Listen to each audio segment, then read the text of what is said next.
0.002 divided by 2.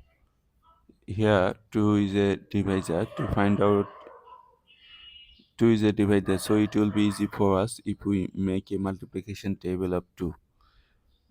2 times 0 0, 2 times 1 2, 2 times 2 4, 2 times 3 6. To find out the multiplication table of 2 easily, just add 2 with the previous step. 0 plus 2 2, 2 plus 2 4, 4 plus 2 6. 2 goes into 0 how many times? 2 goes into 0 0 times. Write 0. 0 times 2 0. If you subtract, you are getting 0.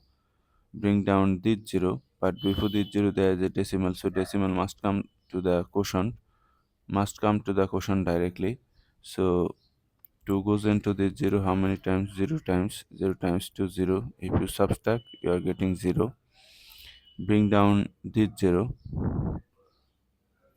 So 2 goes into this 0 how many times? 0 times. 0 times 2 0. If you subtract, you are getting 0. Bring down this 2. 2 goes into 2 how many times? 1 times, right? 1. 1 times 2 2. If you subtract, you are getting 0. That is, your answer is 0.001.